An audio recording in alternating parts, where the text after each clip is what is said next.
What?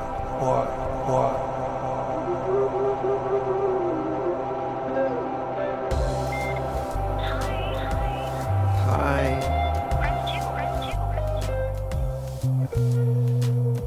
This is the Mr.Nobody podcast. This is a little mini-series. I'm going to name it Choosing. And this is part 2.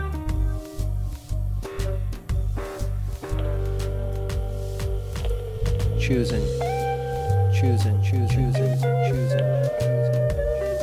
What is choosing? What is choosing? Do we even have a choice? Have a choice. One definition has it to decide on a course of action. Usually after action. Rejecting alternatives. Oh. And that's interesting because it's in a context where you look at the alternative and say,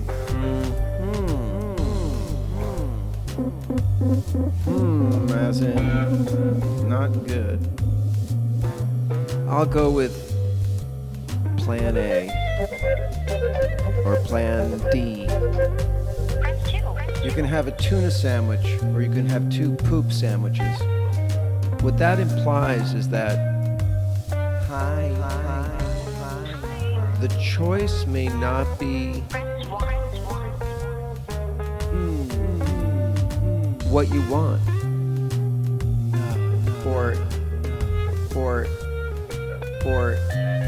what you want to be choosing about a dilemma. But some condition in, I say your life, but I really should say my life, hi there, is creating enough pressure where I choose to make a choice about a course of action, a direction. Do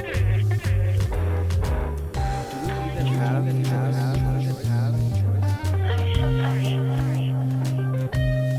an attitude about that course of action? An acceptance?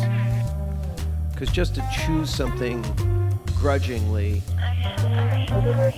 and be in a crappy mood, just force your head down and do it. I think they call that white knuckling in AA circles. I believe AA is pronounced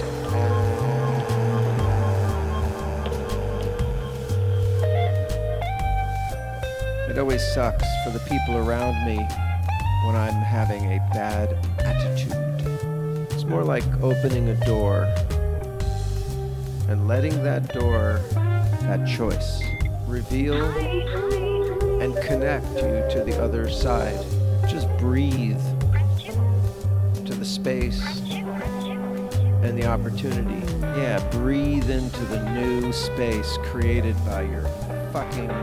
And it's like a long hallway of doors. Choice. Door.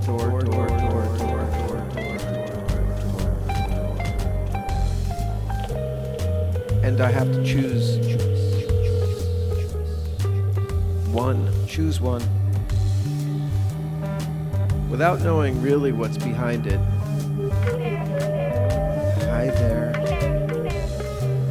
We don't know reality. Hi there.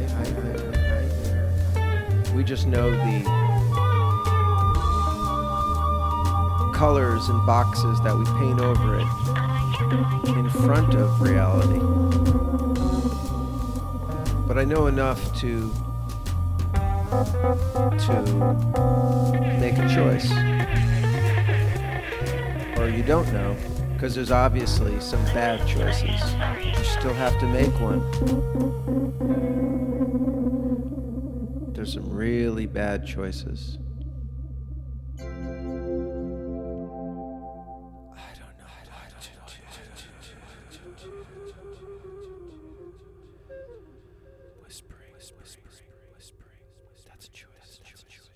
My son made a choice.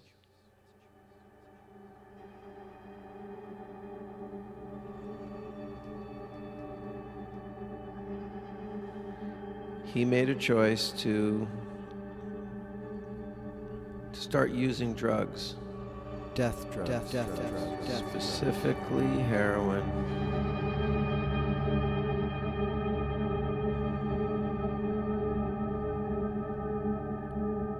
Bad choice, son. Sorry, Dad. It's too late for that. It's too late once you're dead.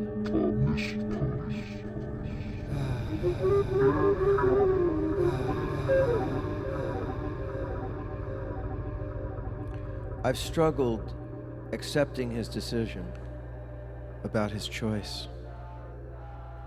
That I somehow can hold that against him. That he made a choice, a betrayal. Left me out, his family out, that he didn't mind dying.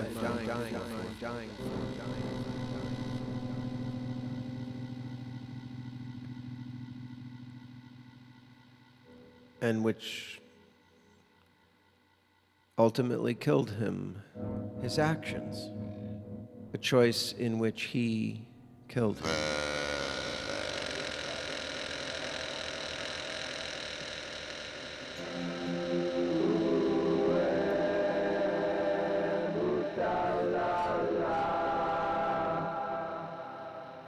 He ended his tenure here, his time, his life.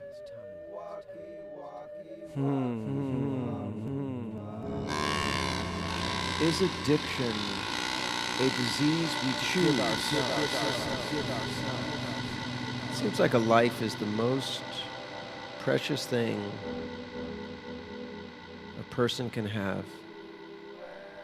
A personality, a group of preferences, a breathing mechanism, people you love, people who love you, made out of meat, experiences that are undescribable, really.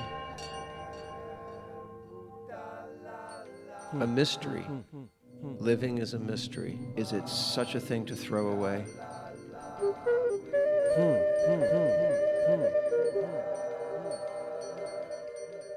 Toying with non-existence. Goodbye there.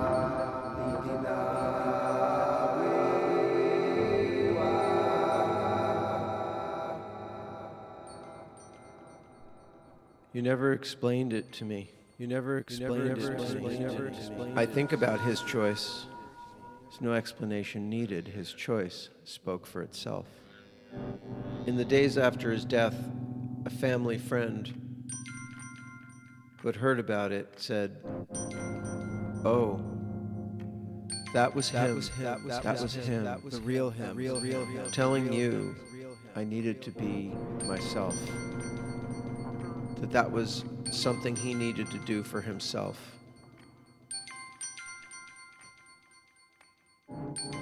To kill himself by lethal injection." I essentially agree with that. I don't know if I'd go so far as to say he needed to do it, but he wanted it bad enough that he found the need. Do you need to take drugs? Do you need it so bad that you can't stop?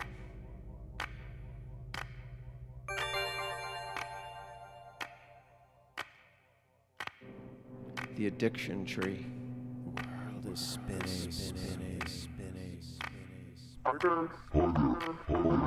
I've heard people say that addicts don't have a choice. I've heard people say that addicts don't have a choice.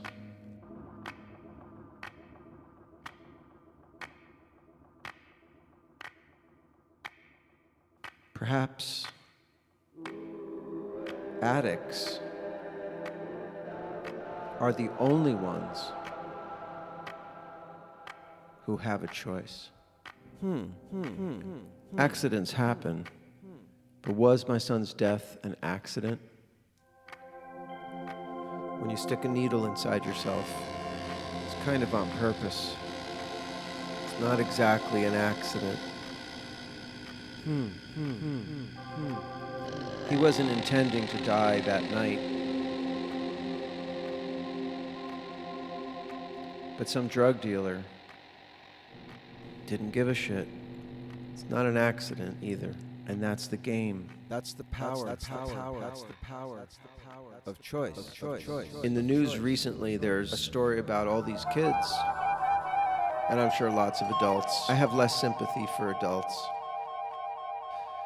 But these kids, 13, 14, 15, 16, 17, 20, 18, 19, have been dying of taking pills, opiate, that are pills, made in Mexico with United States chemicals, specifically acetic anhydride, Mexican fentanyl gummies.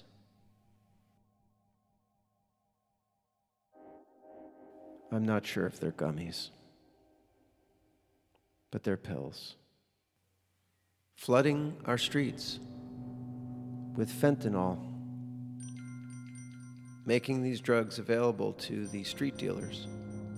The Mexican cartels are using underprivileged people in America, enticing them with fast, easy money, immoral gains, and getting them started in their little business of death. And they're laughing. All the way to the bank, while we cry on our way to the hospital or funeral parlor. And we choose this. The cartels aren't forcing us. Does a 13-year-old really have a choice? The drug dealers have a choice. But they drive away. Before they die, often in their bedroom, between 5 and 6 o'clock, dinner time. The most banal, mundane, mediocre. I have to put a box over there. Disappearing act. It's conformity. Our kids are being hunted. One father said of his daughter, she didn't take that pill wanting to die. She was Poisoned. And I agree with that. I feel the same way about the drug dealer who sold the fentanyl to my son. My son was 23. Anybody who does these drugs, my daughter used to say, he'll always be 23. But that's not true.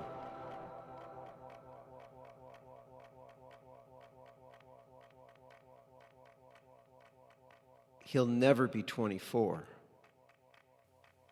If I had any message to the world, if I had any decision to make about what my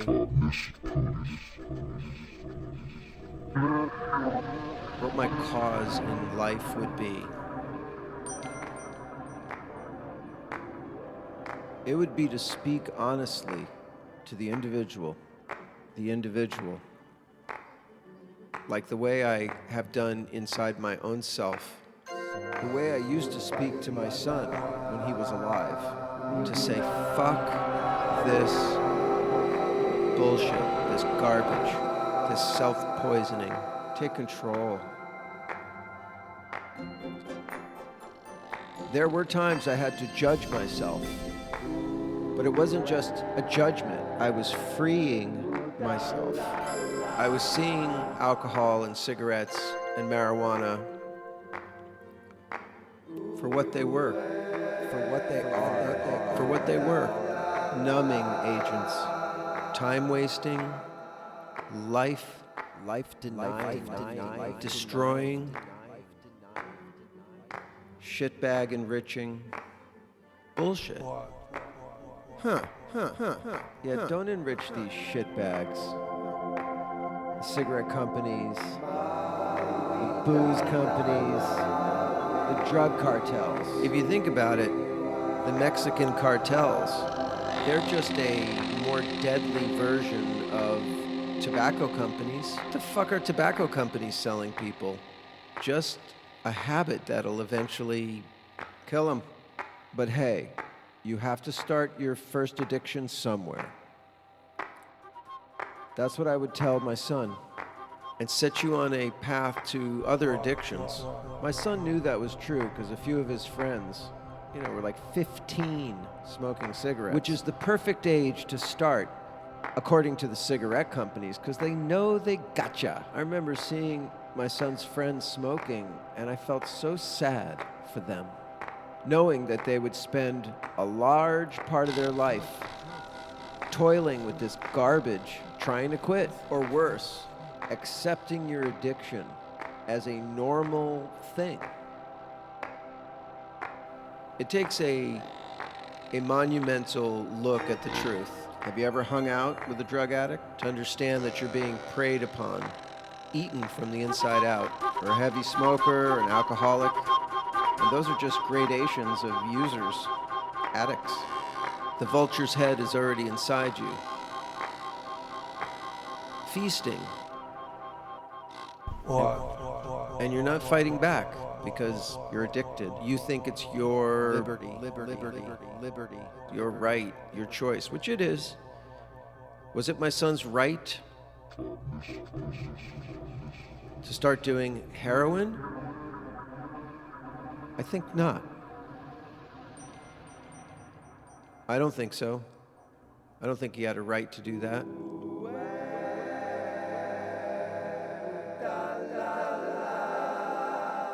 If my son and I were talking tonight, I would tell him that everybody's got one job,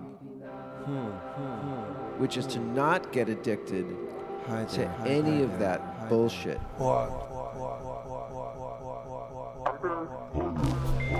Just because you have the ability to do something, does that give you the right?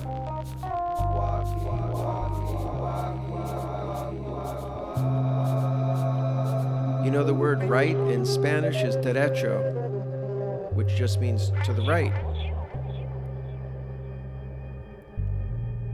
It's a direction.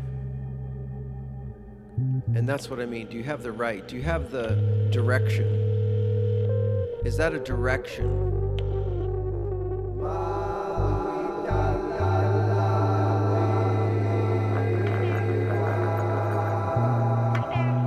It's complicated. I don't know. I will need to look deeply into this. Are all choices, I have my feelings, equally valid? And they're bitter? I think not.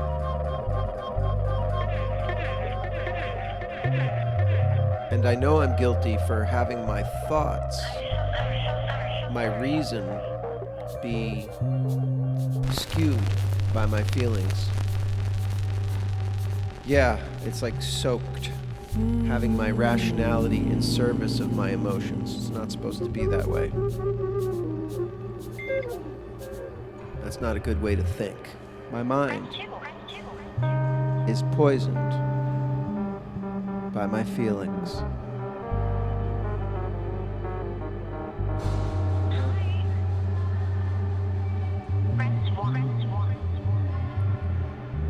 But that feeling, that picture, that image I have of a human laying down and only seeing the vulture without its head, because its head is buried inside the body, inside the bowels, eating away. It enrages me.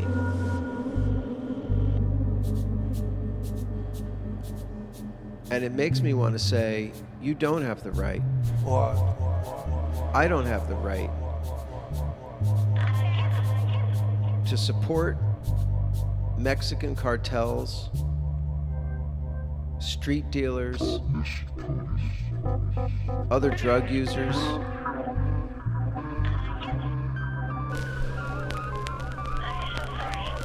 on that path, in that direction.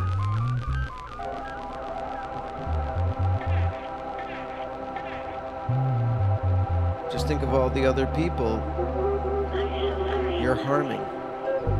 I'm sure my son couldn't think on heroin. Not right. Poisons you.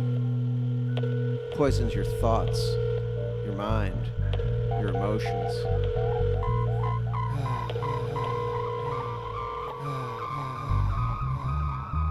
It's about all those innocent kids that are getting fentanyl pills delivered to them at door-to-door drug dealers by these criminals.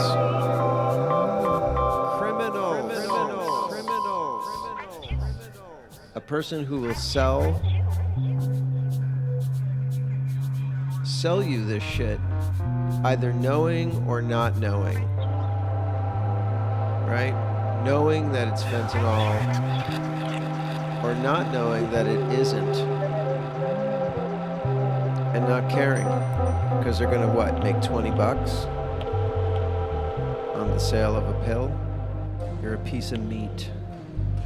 And then the brother or sister or father or mother has to find the dead body. Hey, it's dinner, it's dinner, it's dinner. Hey, hey, hey.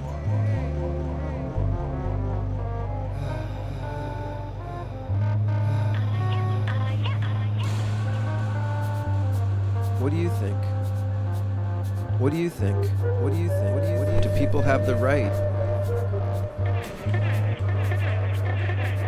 to do that? To make that choice? I'm so sorry.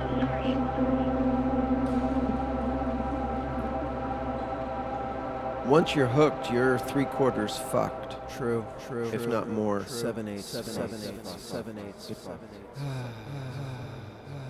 You have one job in this world, and that's not to get addicted to shit like heroin. I'm so sorry. I'm so sorry. Come on. Is anyone sorry? Once they're dead? I am not saying anything profound, as usual. It's like saying, don't stab your eyes. Don't burn yourself.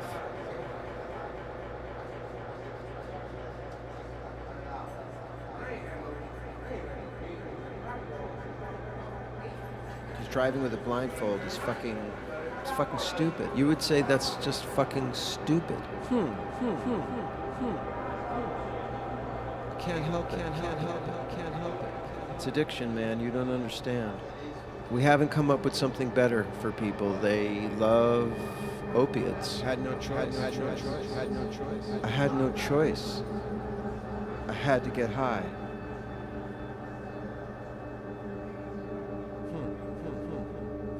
They love them. So instead, they have no choice. You destroy yourself. My son said it was like having an orgasm out of every pore in his body. You're 3/4 fucked. That might have been from a movie, but I knew he meant it. Is that how he was feeling as he drifted away?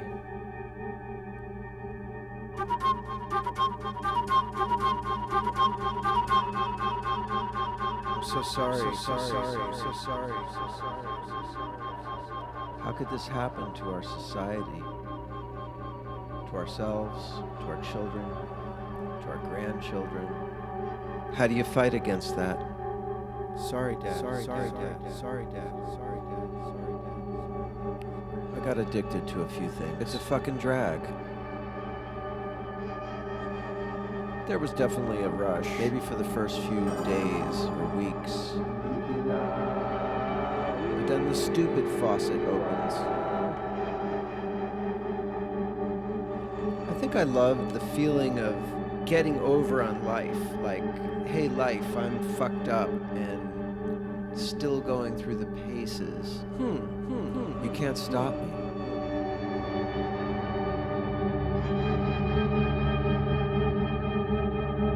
Everybody gets that. Hang out in any bar. Or It's a low vibration. I guess if you've got like a couple of decades or 3 to underachieve, go ahead. Just don't bitch when your lights get turned off and your car isn't working and your relationships are fucked up. And that's what I would tell myself. I'm not telling you. I would tell my son. I'd say that to myself because it's true. Because he was another self. If you want to have a life where you don't really get any shit done, he was someone, but you think you might, then smoke weed. He was someone I cared enough about to tell the truth to. Say that again. He was someone I cared enough about to tell the truth to. Self-deception is fatal.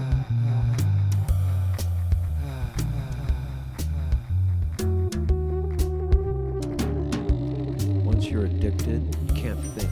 You can't think. And now he's dead. Have you ever hung out with a alcoholic? And now he's dead. What if that alcoholic has children? They do. Playing out this trivial game. You just don't get it, man. It's addiction. But they're addicted. Addiction is a shit sandwich. You can't help it. It is my son's fault. He chose that he bought that first bag.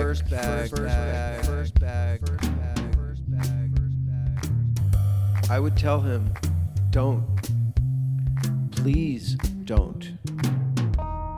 Dude.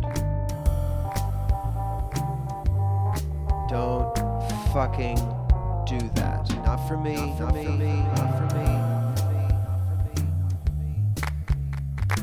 Not for me.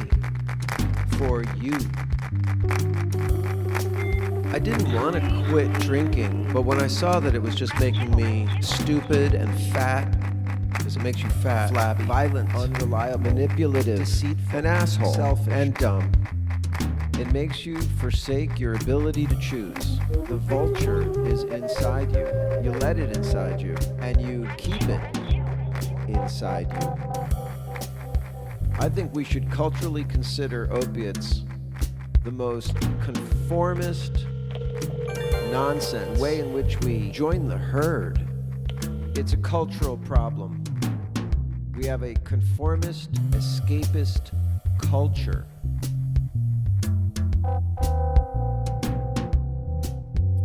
It's not medication. Poison.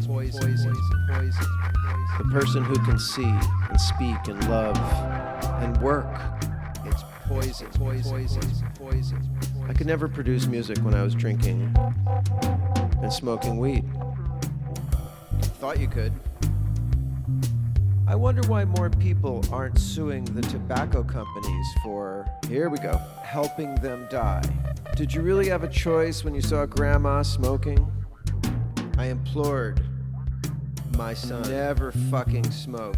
He listened to that. Not heroin.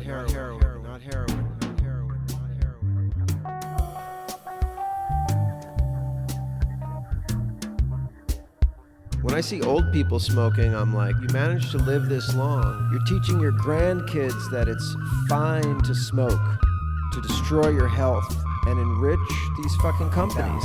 put a box. They know what they're doing. Cyanide. Got you. Vulture. It's like a vulture eating out your gut. Cigarette companies, the Mexican cartels eating out your guts. Did you ever see a vulture eat? It can clean meat off the bone in seconds. You've got one job in this life, and that's to stay away from anything that addicts you.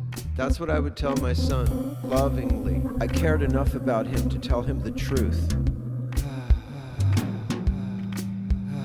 Cigarette companies, they're vultures. It's a gateway drug, and I know this isn't going to be popular, but your first addiction, alcohol and cigarettes. Oh, not alcohol. I'm sure any of you who've had lovers, husbands, business partners who are alcoholics, You know what I'm talking about?